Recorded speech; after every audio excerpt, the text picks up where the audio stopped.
문장력이 좀 괜찮은 사람들, 오히려 독해력은 좋고 문장력이 좋은 사람들이 너무 평이한 글을 써서 떨어지는 경우가 많았다라는 거죠. 그러니까 재미없고 답답한 글을 써서는 절대 안 된다.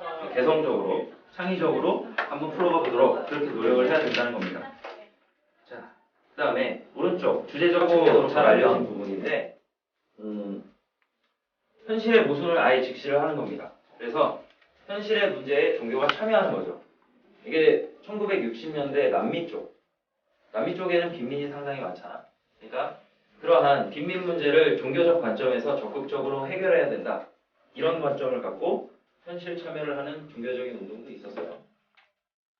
그 다음 마지막으로 종교는 민중의 아편이다. 이게 누가 한 말이지? 마르크스죠. 왜 이런 얘기를 했을까?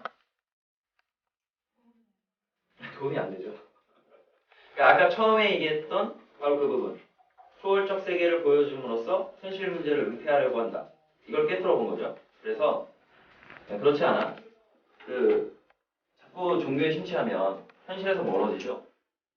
뭐 다 갖다 바치는 사람들도 있지. 재산이든 뭐든. 그러니까 이런 부분들이 오히려 현실 문제에 관심을 멀어지게 만든다라고 인식을 하고, 그래서 현실 속에서의 투쟁 의지를 강화하지 않은 측면에서 종교는 부정적인 것으로 인식하는 측면이 있습니다. 그래서 크게 보면 이제 종교를 바라보는 관점을 세 가지로 볼 수 있는데, 자, 이 세 가지의 공통점은 결국 현실 문제를 기반으로 한다는 건 똑같죠. 그래서 아무리 여러분이 뜬구름 잡는 얘기가 나와도 거기에 몰입하지 말고 이것이 현실 문제와 어떻게 관련성이 있느냐, 이런 부분을 적극적으로 찾아야 될 것이다. 이렇게 일단 생각이 들고요. 그런데 이성이 갖고 있는 문제점은 뭐냐면, 이성을 가지고 어떻게 하면 행복할 수 있을까를 찾는 게 아니라 직접적으로 그 밑에 있는 것들에 관심을 갖게 된다는 거죠. 행복하려면 역시 대학 가고 돈 많아야 된다. 이런 생각들을 하게 되는 거 아닌가. 그러니까 결국 이성을 활용하는 방식이 행복 자체를 추구하는 게 아니라 그 밑에 있는 돈을 번다거나 이런 쪽으로 이제 활용되는 거죠.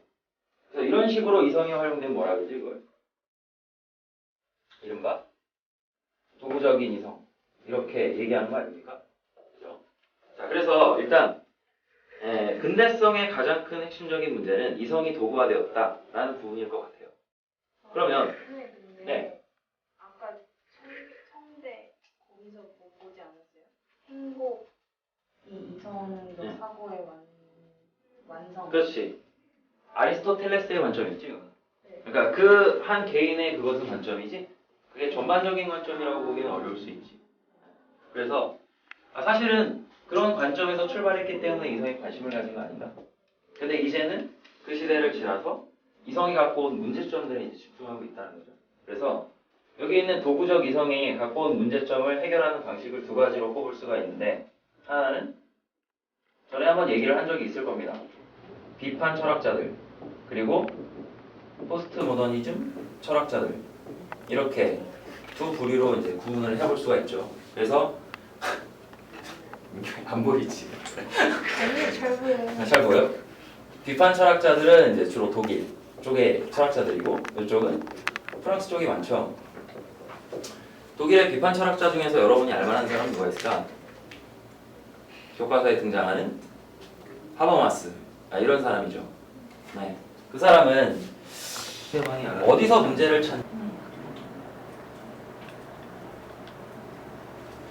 그렇다면 이것도 외면을 통해서 내면을 들여다볼 수 있다는 관점이니까 가의 관점, 그 내면하고 외면이 일치한다는 관점하고 일맥상통하죠. 위에가 원고지 근데 그러니까 다 비슷. 사실 다 비슷한데 낮의 신문이 사실은 여기 가나다에 있는 내용과, 그러니까 뭐가 다르냐면 나에서는 직접적으로 정신하고 물질을 다루질 않았잖아. 그지?